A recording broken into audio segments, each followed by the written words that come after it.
this. And everybody, if you'd like to borrow my go-to joke and make that your go-to joke, I didn't write it, so you may. Well, thank you everyone for coming. Thanks for being online. Very happy to introduce our CPAP speaker for this week, Dr. Gabrielle Leung. Dr. Leung is a cloud physicist and is particularly interested in understanding how human activities impact clouds, impact precipitation, and maybe impact the atmosphere broadly.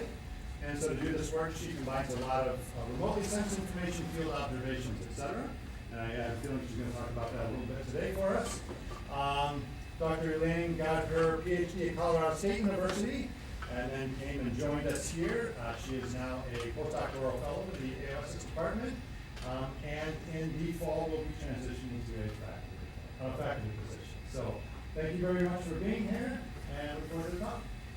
Well, thanks for introducing me. Glad to be here talking a little bit about my work on deforestation here today. I'm not going to give you my joke because I don't have one, but I'll think about it. Next time I'll have one. I'm going to start with this picture, which is just a Landsat image. I like using this picture a lot because it's taken over the northwestern part of Borneo in Southeast Asia. That is a region that a lot of my work focuses on. And it kind of captures a lot of the different things that I do research on. You can see really the kind of scale of the deforestation. You have these dark patches of intact forest and really big patches of changed land cover because of things like palm oil plantations, rubber plantations, and various other things. And this is really just kind of what that looks like, thinking about the kind of contrast in the vegetation, right? You go from sort of a pristine tropical forest that has a lot of different kinds of trees and a lot of different heights, and you go to something that's kind of more of a monoculture that's kind of more uniform. And really the work that I'm going to be talking about today is looking at this part, thinking about how clouds respond to this, right? The question is really, do these changes that are so extensive matter for clouds and rain? Is this something that we should be worried about, or is this kind of no big deal? So we kind of, taking a step back, we kind of know in a broad sense that the land and atmosphere are really tightly coupled. One of the ways that they're coupled is through the surface energy budget. These are kind of the general terms. What this really just says, if you don't spend a lot of time thinking about it, is that the incoming kind of radiation from the sun that drives the energy into the system really just has to be balanced by fluxes of heat either out of the surface or into the soil. And if you don't spend a lot of time thinking about clouds, which I spend all my time thinking about, all you need to know really for this talk is that there's two things that you need to form a cloud. You need moisture and you need lift. And these are two things that really can be achieved in a lot of different ways. But when we think about kind of clouds being coupled to the land surface, these are two factors that can be really sensitive based on how the land surface changes. So if we make some change to the land surface, for example, if we take, so this kind of latent heat flux really drives the moisture that goes into the system, and sensible heat fluxes drive turbulence, which drives lift and kind of get those parcels of air moving from the surface up to the LCL to be able to condense. And that basically, gives us the two things that we need to form a cloud. You get cloud formation. And if you change different things about this land surface, for example, if you go from a kind of forested area to a deforested area, whatever you kind of replace it with, you're changing a lot of these other you change some of the land surface properties, which can impact the different terms in the energy budget. The energy budget still, at the end of the day, has to balance. So if you take one of these terms and increase it, something else here has to decrease, and you just kind of balance it out there. But any changes, remember, to the latent and sensible heat fluxes are really important for cloud formation. So if you make a change in one of these other terms that makes the energy balance rebalance itself, and this results in changes to latent and sensible heat fluxes, this could result in changes to clouds. That's kind of the broad concept of why we care about land cover changes when we think about clouds and rainfall. So I'm going to spend a couple of minutes now trying to convince you why this is a difficult problem and why it is a problem that's worthy of study and why we don't already notice. And we kind of know, lots of people have been really worried about land cover changes for many, many years. Deforestation is not a new problem. It's not, it didn't just start when I started my PhD. It's started for many, many decades. And a lot of people have done a lot of work on this. So for example, a lot of it being done on kind of global climate model scales. This is a more recent model comparison project that just kind of broke down, if you deforest the earth, what's going to happen to rainfall and temperature. And they kind of broke it down by different regions of the world. And across these, n number of models, you get something like in the mean, you get something like a 30% reduction in rainfall in the tropics if you totally deforested the globe. And that's really big. If you're a hydrologist, 30% difference in rainfall probably matters. But what I want to draw your attention to also is these error bars. So look at so red is surface temperature here and blue is precipitation. Surface temperature changes with deforestation, we kind of have a better sense of, in general, the error bars are much smaller. These precipitation error bars are huge, right? Some of these models are saying if you pick any one, each of these different colors is one of the models. And if you pick any one given color, you could, for one, even just within one model, the spread, right, can be positive or negative. You might get more, maybe deforestation increases rainfall, maybe deforestation decreases rainfall. Across the models too, we don't really have very good agreement. So this is why why I want to study this, right? It's not really well understood, especially when you start narrowing down on a specific region. It's quite hard to understand how any given land cover change might impact rainfall. Why is this a hard problem? Right? I'm not just picking on climate models just for the sake of it. It is a really challenging problem. Right? Climate models have to parameterize cloud proxies, which span a really big range of scales. Think about the size of a climate model grid box, which is something on the order of 100 kilometers. That's a pretty standard one. Maybe you can get down to 25 kilometers, but these are still pretty coarse. The size of a deep convective cloud, if you don't spend a lot of time thinking about it, that's something on the order, the width of a deep convective cloud is something on the order of like 10 kilometers. That's kind of your typical afternoon thunderstorm kind of cloud. And then when you think of kind of shallow, puffy cumulus that might see on a really nice day outside, that's down a scale of like a kilometer. And you have to be able to represent these things in a grid box that's 100 kilometers wide. That's really challenging. And it doesn't stop there, right? Because the shallow cumulus clouds contain, hundreds of thousands of tinier air parcels, and in each of those parcels of air, if you break them down into like, parcels of air, you're looking at really changes to things like cloud droplets, which are on the scale of a couple of microns.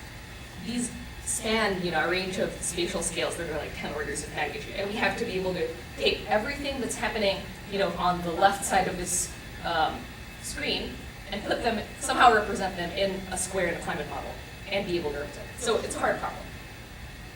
And in particular, land atmosphere feedbacks are really sensitive to these convective proxies. This is a pretty old paper right now, but I like it just by showing, they ran these two sets of simulations trying to understand. The question was really, if you change the soil moisture, what's going to happen to precipitation? And you basically get, they ran a set of simulations that had 25 kilometer grid spacing where they had a convective parameterization on. And then they ran a set of simulations that have finer grid spacing, 2.2 kilometers, where you could represent deep convection kind of explicitly, and you don't need to use the parameterization. And the different colors here just correspond to, dry, middle, wet, going from red to black to blue. And if you look at the left side, this is the one with the convective parameterization. As you get wetter soil, you get more rain. So it's positive feedback. Right? The wetter the soil is, the more it's going to rain on that patch of land, and then the more the soil is going to continue to get wet and run away. The opposite of that is that, when you have drier soil, you end up with less rain, and then you kind of get runaway drought conditions. And a lot of people are really concerned about that. If you've ever heard about Amazon dieback, that's kind of part, the Amazon deforestation is kind of a climate tipping point. That's kind of the idea there, is that if you lose that source of moisture, if you shut down the rain, then maybe the forest is never going to grow back. But then they ran the same simulations at a much finer grid spacing, and you get the opposite sign. You get a very different magnitude, but you also get totally opposite trends. Here they saw that with wetter soils, you're getting less rain, so it's negative feedback. And this just kind of shows that how convection is represented can, totally reverse the sign of the land atmosphere feedbacks. So to understand future changes in rainfall and land atmosphere coupling, it seems that we really need to understand cloud processes and what's on the globe there. And this is true, kind of motivating it from a kind of societal lens, right? There's a lot of different changes that people are making to land cover across the globe. Here, you might think in Wisconsin of things like agriculture, irrigation. You might think of kind of urban expansion in many regions of the world. Or, as I'm going to talk to you about today, I think a lot about deforestation. That's what I'm going to talk about today, but just kind of putting it out there that if you're interested in any of these other things, I'd love to chat. These are things that I'm interested in too. And I'll give you kind of a taste of some of the work that I've been doing with deforestation, with the thought that a lot of these methods are really kind of broadly applicable and kind of can be used to understand how different kinds of land cover change might impact rainfall in the future. Okay. So again, like I said, humans are rapidly deforesting the tropics. This has just been the past 2 decades. I'll focus on this region, Southeast Asia, which has kind of comparatively less, has been less studied compared to other regions like Amazon in terms of these land-atmosphere interactions. But just to show that Southeast Asia in this box lost 16% of forest cover between 2000 and 2020.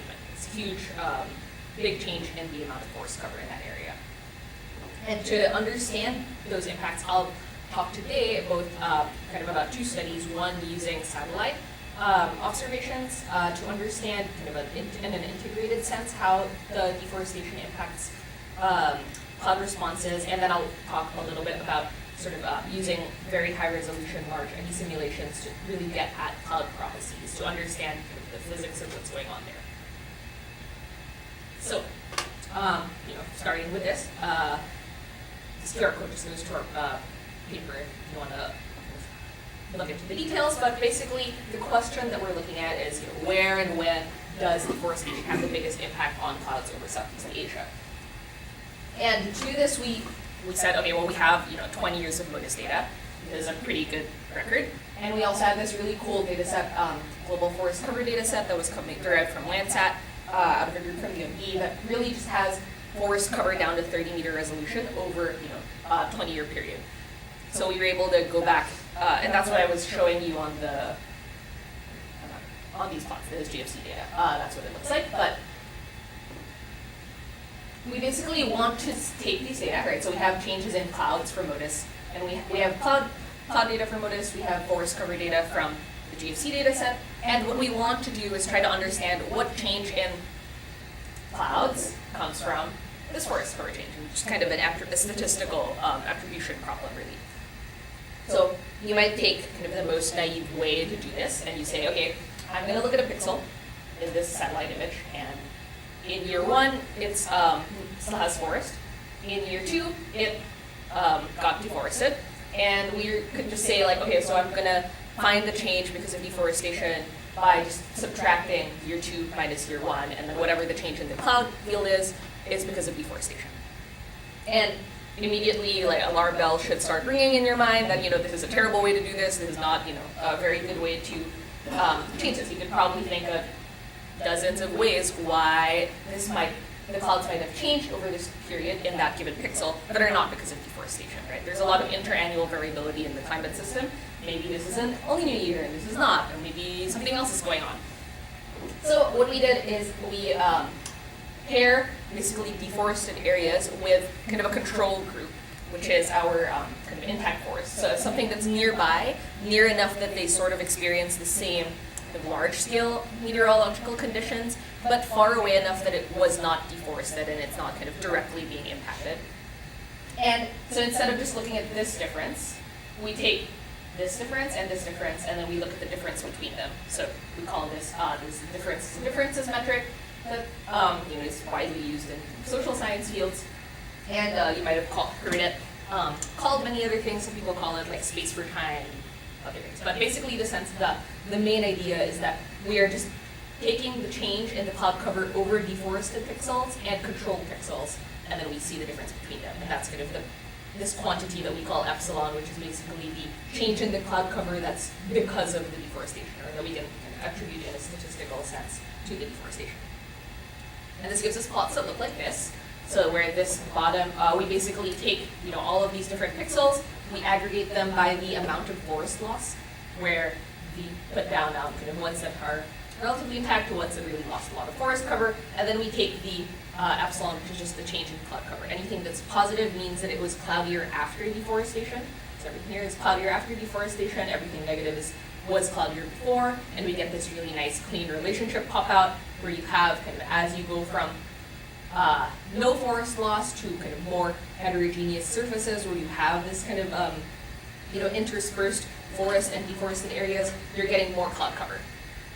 And so it is a really robust, clear signal that deforestation is inducing changes on cloudiness in this region. And something interesting that kind of popped out of this is because we used MODIS, so we used MODIS on Aqua and Terra, you have 2 overpass times each, we can kind of break this down a little bit. We can start to break out the diurnal cycle, and we see that there's sort of different changes across different times of day. You're sort of getting a hint here that perhaps these changes are really just happening during the daytime, they're not really happening at nighttime, so this started giving us a sense of kind of what the mechanisms might be, and it might be something to do with kind of differential heating.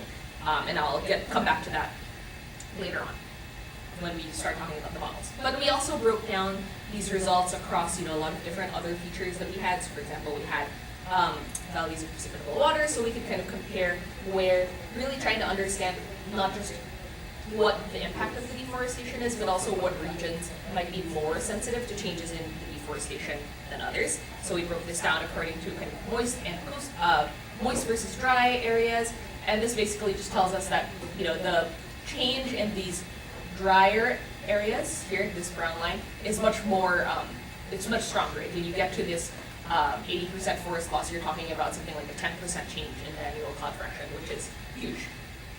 And these changes in moisture this kind of gives us an idea of where we might be seeing these changes in deforestation might be most important. And we do the same thing with aerosol loading, and we have some interesting kind of results here too, where we don't really see much impact in terms of the cloud fraction, but there's sort of this big change in the cloud top height.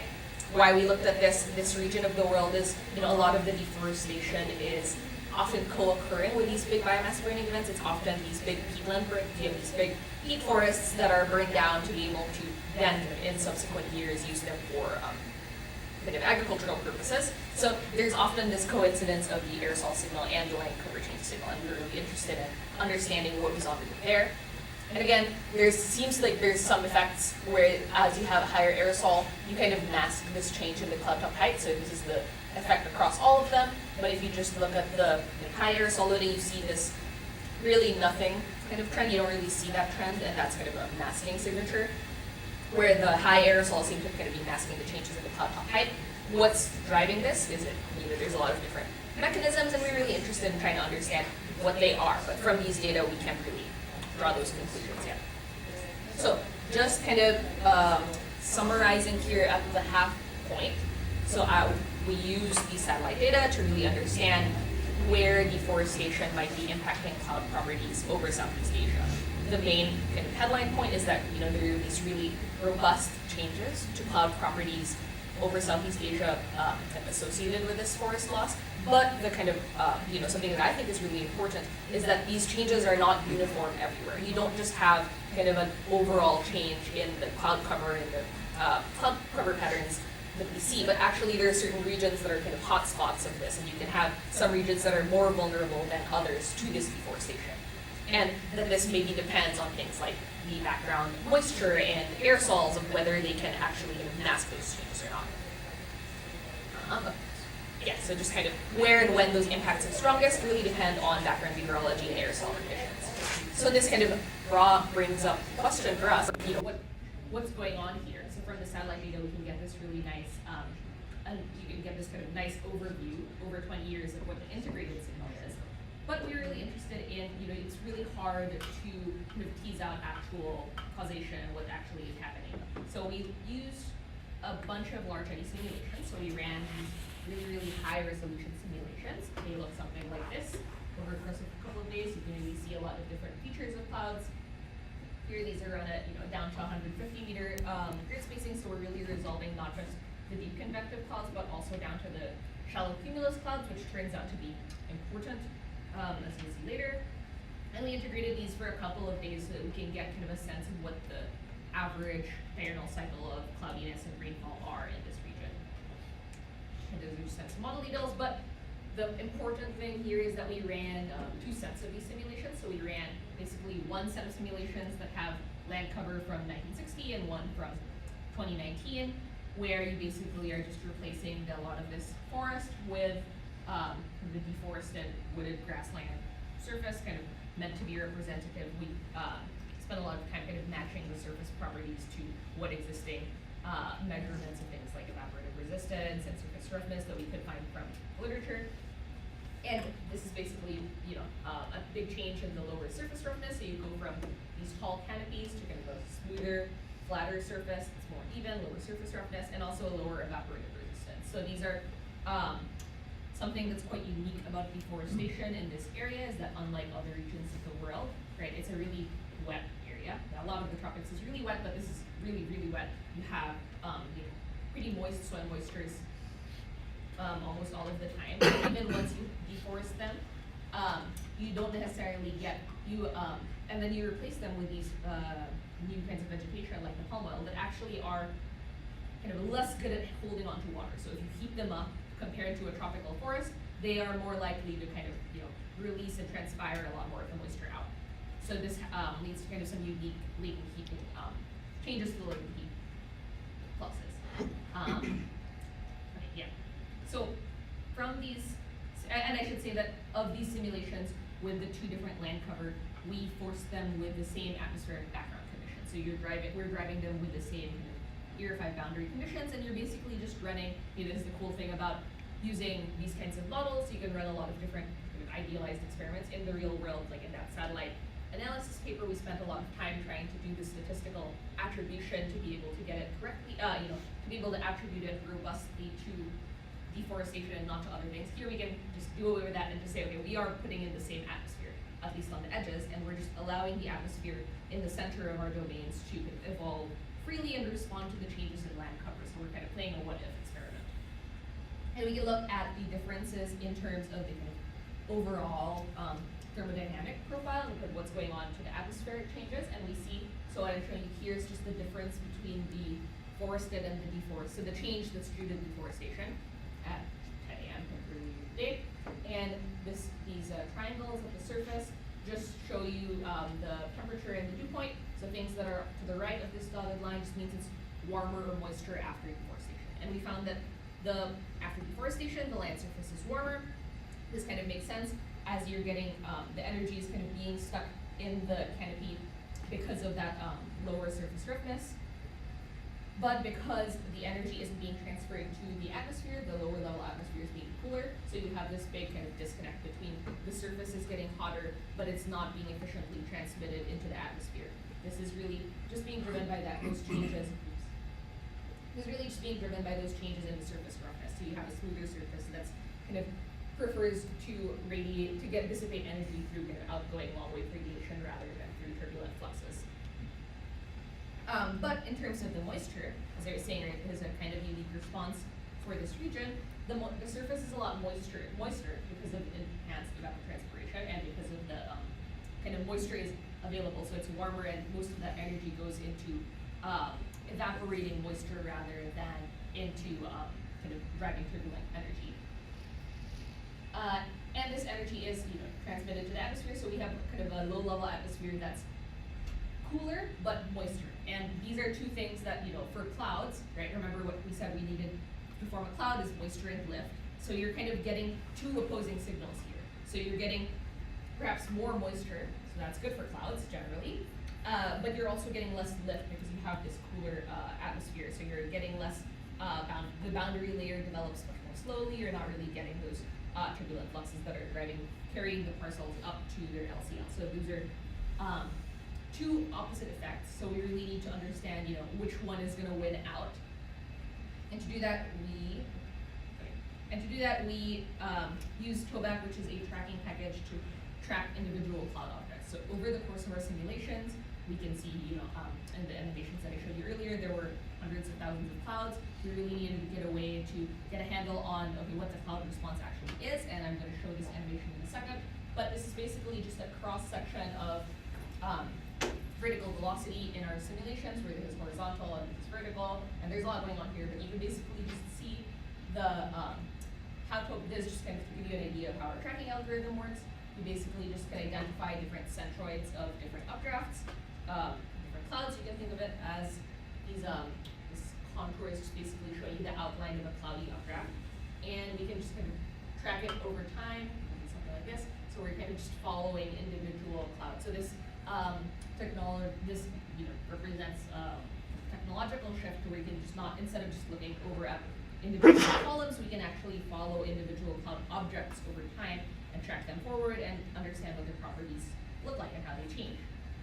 And in the simulations, this is now a smaller subset of this domain than what I was showing earlier. This looks something like this. So each of the red dots is one tracked cloud object, and we can follow them as they grow over the course of their lifetime. And we can then take all of these cloud objects and we can make composites that look something like this, that look at the diurnal cycle of, so this just shows the diurnal cycle of clouds. So what you're looking at here on the x-axis is just hour of day. The dashed lines show the sunrise and sunset. And we've broken them down instead of just looking at, kind of how rainfall evolves over the course of day, which you might, be probably familiar with those kinds of plots that just kind of aggregate the diurnal cycle of average surface rainfall. Instead of doing that, we can actually attribute them to what kinds of clouds were driving that rain, and we can really figure out where the shifts are coming from, is the idea. So we can see a lot of the kind of classic features of convection in this region. We have these sort of, in the early kind of morning, as the boundary layer heats up, you have these shallow cumulus clouds. There's a lot of them. They don't rain, all that. They kind of are responsible for relatively small amounts of raining area compared to other kind of cloud types. Over the course of the day, these sort of grow, and you can see the kind of main bulk of the cloud top height are shifting towards taller cloud tops, so that's clouds growing. That middle mode is just called congestus. And then eventually towards the end of the day, you maybe get some clouds that are not very numerous. There's not very many of them here, but they're responsible for a lot of raining area. These are kind of the deep convective clouds that you might be kind of thinking of when you think about kind of clouds and rainfall. Mostly these kinds of clouds towards the end of the day, and we can really see those features. And this plot just shows from the control simulation. But the nice thing about this is that we can then do the same thing for our deforested case, and then we can take the difference. Then instead of just looking at the difference in the total amount of rainfall over the average over the course of the day, we can really break it down and figure out when in the day those shifts are happening, what kinds of clouds are driving those shifts, and we can start to understand a little bit more about the processes that are involved. So how to look at this plot. This is the gray contours are just kind of mapped over from the previous plot just to draw your eye to where the clouds were in the control simulation. Everywhere that's red is more after deforestation, everywhere that's blue is less after deforestation.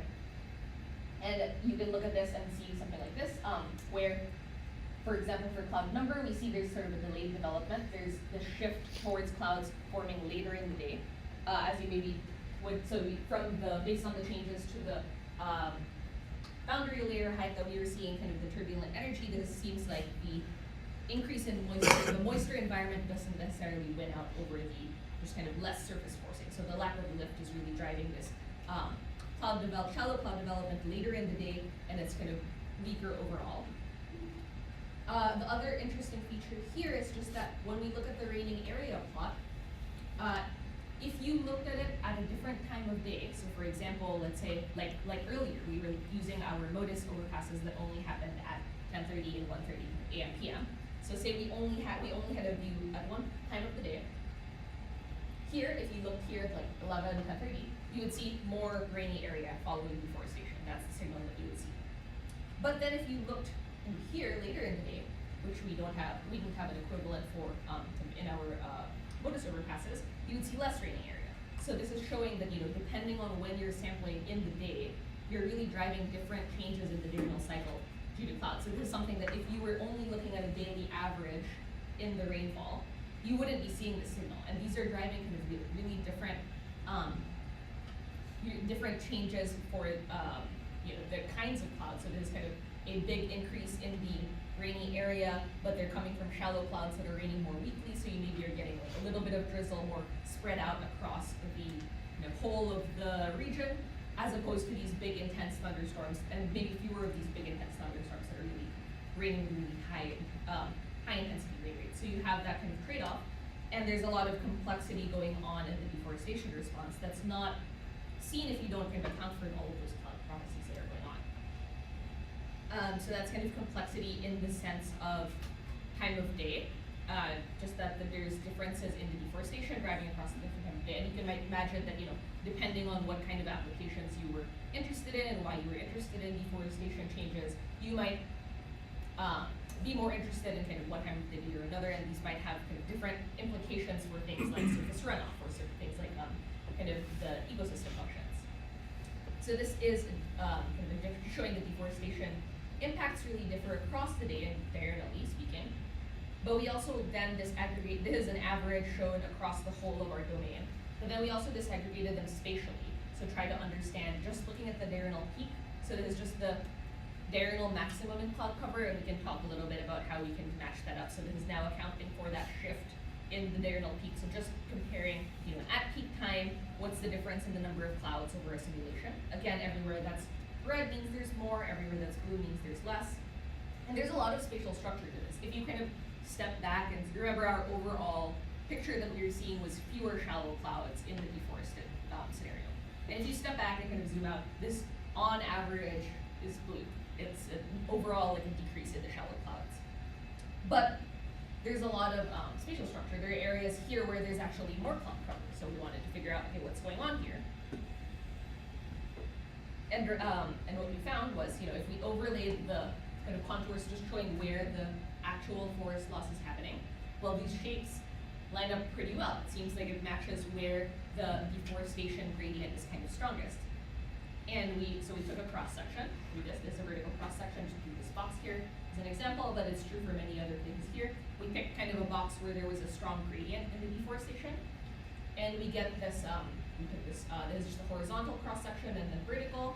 And the color shading here, you can just think of it as a measure of buoyancy. So red areas are buoyant, they want to go up, and blue areas are negatively buoyant, they want to go down. So you basically just get this, second mesoscale circulation between areas that have less deforestation, so kind of more green forested areas versus areas that have more deforestation. Where you have these heterogeneous land surfaces, you get this secondary circulation that's forming just because of differential heating. You can think of it like a sea breeze, where you have kind of different heating over the land and the ocean, and you get that nice big circulation, and that circulation can drive kind of changes in cloud cover and rainfall, which is exactly what we're seeing here, where you have, if you like to think in kind of schematics, this basically again just looks like this, where you have this, where you have that heterogeneity. This tells us then that the spatial pattern of how the deforestation happens can locally increase cloud formation. So even if overall on a regional scale, the kind of boundary layer changes are driving, the kind of mean boundary layer changes drive a decrease in the amount of cloudiness, having this heterogeneity and having these contrasts in surface heating on mesoscales of kind of 100 kilometer scales, you can have local increases in cloudiness. So this means that it really matters where the deforestation is actually happening. It's not just kind of a uniform change all throughout. And then just kind of driving one last, so those were kind of the scales of the different processes that we've been looking at in this study. We looked at kind of the boundary layer, kind of changes in the boundary layer. Then we looked later on in the day at changes in these mesoscale circulations on orders of 100 kilometers. And then we wanted to look in this region. A lot of the rainfall is driven by sea breezes, where you have there's just kind of a picture showing. You can see the sea breeze front as you get the clouds are the white things here, and as you get towards the middle of the day, you can really see kind of a front here where the sea breeze is kind of coming in, and you have enhanced cloud formation right along the sea breeze front. And we wanted to see what the difference was. So this is a plot of moisture flux convergence. This is just moisture transport into lower levels. Going from left to right is just going more inland. This big red splotch, that's this sea breeze, so that you have like really concentrated moisture convergence right along the sea breeze front, and as you go from the morning to the afternoon, this propagates inland until you get kind of this, you have a lot more, if this can propagate inland enough, that is how a lot of the moisture gets into these big islands in Southeast Asia, where you get, which are really necessary for forming those big deep convective storms towards the evening period, that are not just driven by the, that are not just locally coupled to the surface, that are not driven directly by the boundary layers circulated by thermals within the boundary layer, but they also really need kind of moisture to really blow up. So we looked at the changes in this moisture flux convergence across the forested and the deforested scenario. You have something that looks like this, basically what we found is that the main zone of convergence is weaker and closer to the coast. This is because of that, if you remember the difference in the surface temperature, right? The deforested case, the land surface and the near surface air was a lot cooler, which is really what drives this, and that difference in the kind of low level atmosphere between over the ocean and over the land is really what drives the sea breeze circulation. So we are finding that because of those changes to the boundary layer, you're getting a response in kind of the overall regional, kind of sea breeze patterns and kind of these other mesoscale features that are also not very well resolved if you use kind of a coarser resolution model. So just kind of, integrating all of that together, the main takeaway point, right, in some ways is just basically that it's very complicated. There's a lot going on here, and all of these, I should say that all of these different processes, right, so we found that kind of after widespread deforestation over Borneo, we found that on a boundary layer scale, we found there's weaker turbulent fluxes, which suppresses convective development over the region on average.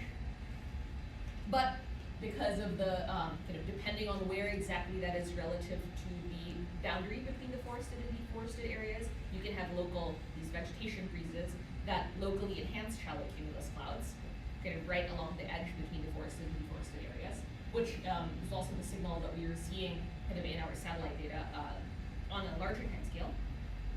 And then if you kind of zoom out even more and kind of think about regional scales, the weaker sea breeze moisture convergence that hinders deep convection in the evening. So these are different processes that act on different scales. Some of them act kind of in opposition to each other, right? You can have, and the net signal at any one given point really is a superposition of all of these things. It's kind of a competition between the kind of increases from the vegetation breezes, but the decreases because of the deep convection changes. So you really need to integrate all of these things together when we try to understand and kind of predict what the given change to deforestation is going to be in any one given area. And these also operate kind of at different times of the day, and perhaps in different places. So that's just kind of the level of complexity that we need to be able to integrate if we want to predict how changes in forest cover and land cover changes are going to impact rainfall in the future. Yeah, so this is kind of what I've been saying, kind of integrating across both of the studies, right? We found that there's a lot of different processes operating across different scales. These deforestation impacts on cloudiness and rainfall can vary across different times of day, depending on where they are relative to the deforestation, depending even on the distance from the coast and kind of the background meteorology. So this might be very different in an El Nino year where there's a La Nina year, depending on kind of the mean moisture level that's already present. These might be different depending on the aerosol loading, which seems to also play a different, kind of play a role in modulating or kind of masking some of these cloud impacts. And all of these things, all of these different processes and many others that I didn't have time to go into today, are all processes that we need to be able to take and then represent, right, in our models. But if we want to make better predictions on global scales, we want to be able to take these and represent them in our models. And I should say that this is also just kind of one area, right? We're just looking so far at Borneo. We're just looking at one land cover change, deforestation. If we want to be able to kind of scale up and see all of these things, these different processes, the balance between them might be very different if, say, I was looking at kind of deforestation over the Amazon, where the background meteorology is quite different and the aerosol profile is quite different. All of those things together, really mean that we have to be able to account for all of these processes and kind of somehow parameterize them and put them into our models. And I'll show kind of some ongoing, really it is just kind of some really ongoing work that's doesn't have very good results yet, but it's kind of one area that we're trying to take this work and try to understand. One kind of proposal, right, to be able to solve this problem of how can we resolve all of these mesoscale processes in our global models is to use these global kilometer scale simulations. There are many kind of big projects that are using these. They're basically just taking bridging the scales between our traditional climate models that run on spatial scales with a grid spacing of like 100 kilometers, and our mesoscale models, like what I've been showing you today, which run on really fine resolutions, but don't have, have kind of a limited spatial extent. These sort of have grid spacings that are kind of intermediate, but then can cover the whole globe. And there's a lot of kind of excitement around these models, and maybe they're doing better in some areas. But really, we don't. We've only been running them for a couple of years, so we have a lot of.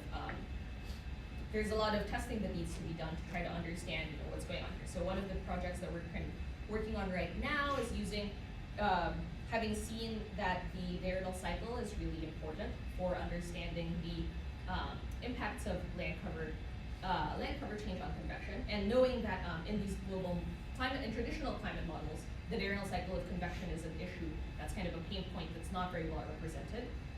So we want to try to use kind of geostationary satellites and see if the global kilometer scale models, these kind of high resolution models, are able to represent kind of diurnal evolution that looks something like this. This is just GOES imagery over the sub-Ningri plains. You can see kind of shallow clouds forming earlier in the day and then kind of blowing up into deep convection going into the afternoon.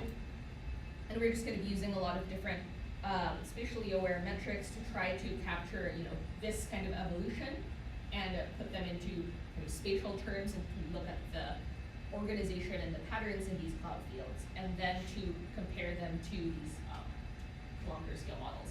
And the first order question is really just to try to understand, okay, are these models even out to lunch? Are they actually doing better than the traditional models? Do they represent the diurnal cycle of convection over land at all? Very well, that's kind of a zero order question. But kind of moving on from there, once we've built these tools and kind of assess them a little bit more, then this really is kind of an exciting space to be able to really understand how does actual questions like what we've explored and what I've discussed so far, but really trying to understand, okay, so how does the diurnal cycle of convection respond to changes in land cover? If these high resolution models are kind of a viable option, then maybe we can start to use them to really not just look at the processes on the scale of kind of one region is what I've done today, but really be able to look at that over the scale of the globe and to be able to understand, do these have impacts on kind of teleconnections and other regions, and does this matter at all kind of for in a global climate sense? And just that's kind of one avenue, right, is kind of just throwing resolution at the problem and hoping that if we throw a bunch of compute at the problem, it will maybe solve itself. That's kind of one aspect. We don't know if that's going to solve the problem.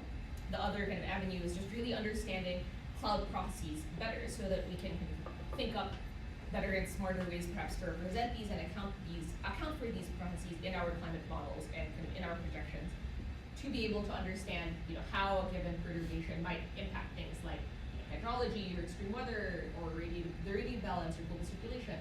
Really, we kind of have to understand, if we want to understand how like a change to the crop expansion impacts rainfall because we care about hydrology, we really need to understand the cloud processes a lot better, and that's kind of a lot of the work that we're doing right now. So kind of a dual approach of trying to understand it from a kind of assessing our tools and kind of developing better tools to be able to do this, but also to really be able to improve our kind of basic understanding of the science, the physics that are involved, to understand more how these cloud changes are going, how these clouds actually respond to changes in the land cover, and how those changes might then impact things like any kind of applications that we might be interested in applying them to. Yeah, I'm happy to talk more. I'm always interested to chat more if you're interested, especially in any of these things on the application side, and you're hoping to think more about kind of how the cloud processes might respond to any given change. I'd love to talk more. Great.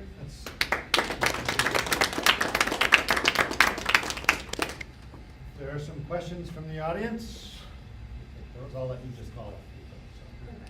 So AHI, now there's 10 years worth of data, and there's full up, they're roughly equivalent to MODIS, aerosological depth, and cloud properties. Is 10 years enough to start looking for these signals, the diurnal variation with AHI?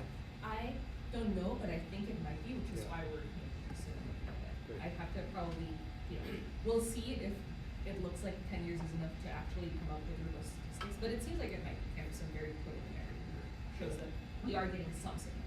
Maybe at least, you've done these 3-day high resolution ones, you could look at places where things have changed and somehow, but it seems like AHI might be ready to do that. Yeah, I think it is, especially in areas where perhaps the land cover change is really dramatic. Yeah. And kind of over a long period, I think we can kind of start getting at it. Then it also looks like in these, you talked about a vegetation breeze. It looks like if you have kind of pockets of deforestation, that response there might be some compensation in the neighboring.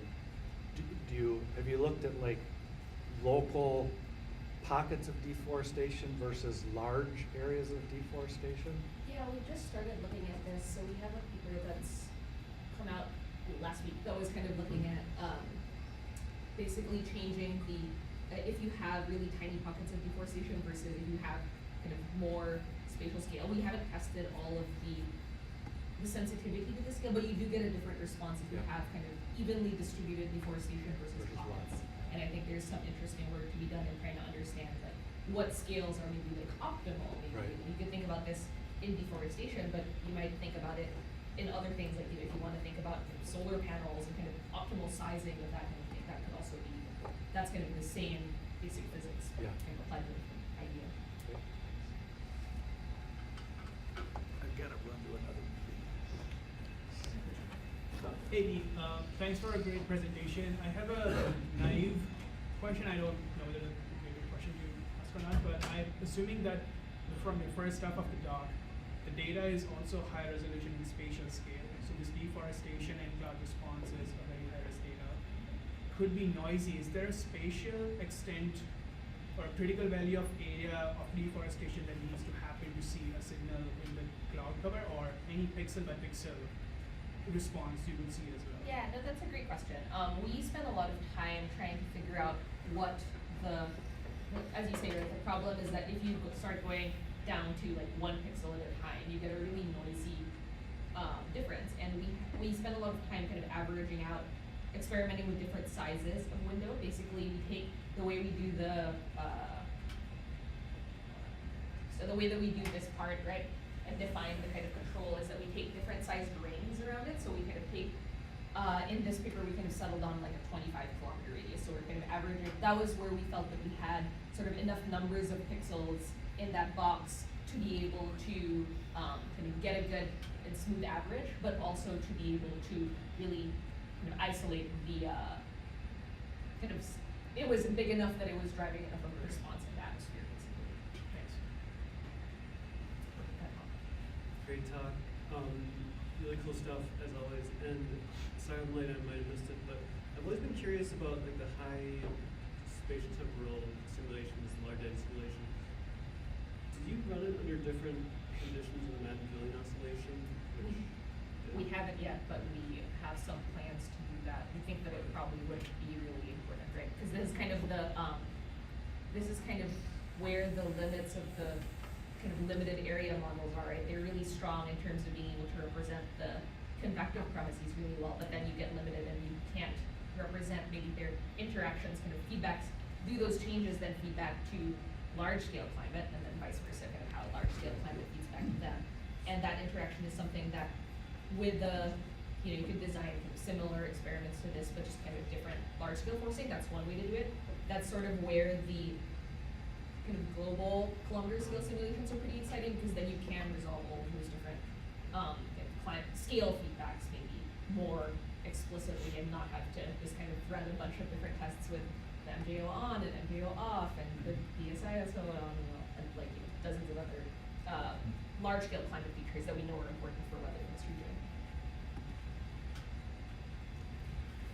Maybe I'll just ask one question. So thanks for this great talk. So you talked a lot about diurnal, and then you mentioned a little bit about interannual, right? Not. How does this? How might this change from a seasonality perspective, right? So you've got monsoonal versus non-monsoonal, and I guess I don't know as much about rubber and palm oil, like if there's more vegetation, less vegetation at certain times of the season or at certain times of the year. So do these compound this in some way? That are you perhaps seeing more or less cloud cover changes at certain times of the year, or is that a TBD kind of thing? Yeah, that's something that's definitely interesting. I will say I don't know. We ran this with our land model is offline, so it's just kind of prescribed land cover. They're not responding at all to and also over kind of 3-day period, they're not really getting a response to the land surface, to the atmosphere anyway. But yeah, that would be something that's really interesting. I just have a very naive, basic question. To what degree, sorry, first, amazing talk, thank you. To what degree do current, like, CMIP6 style models have land change in them? Yeah. Yeah, they do. These are these Luna intercomparison are all CMIP6 style kind of models. So Yeah. they do incorporate land cover changes. There's a lot of differences among the models in kind of what, both kind of how they prescribe the land surface, but also kind of how they prescribe the changes in the land cover. So that's why this intercomparison, why they did this intercomparison was to be able to kind of throw it make sure that all of these models were using the same land cover changes and just allowing the physics to vary. But in the actual CMIP6, all of the models, some of them are using different land cover, prescribed different land cover changes in the first place. Yeah. Thank you. Yeah, great talk. I like these sort of fusions between both the modeling and the satellite odds. I'm curious on that note if or how you guys are thinking about future missions, INCUS for instance, which I know you're very familiar with, and how that might be useful for this kind of analysis down the road. That sort of, evolutionary where you can see the snapshots of convection.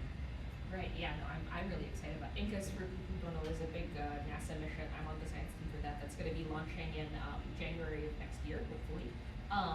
It's a mission to basically measure convective mass flux of different storms all over the tropics and subtropics, and that's really and the kind of novel thing about it is really the time evolution piece and being able to understand kind of what's happening kind of using this kind of object tracking approach to understand kind of where we're not just sampling storms in their lifetime, but also to be able to add more kind of context to it and be able to understand where it's happening in the lifetime. So I think there's a lot of really interesting work to be done there, and just kind of instead of looking at just things on a snapshot, but really taking the lifetime aspect and understanding where we are in the cloud's lifetime. We saw, like, for these simulations that if you're changing the land cover, shallow, piddly clouds respond quite differently than big, well-developed storms, and kind of that piece of it, understanding where in the lifetime we're capturing it, I think is really crucial to be able to understand that response.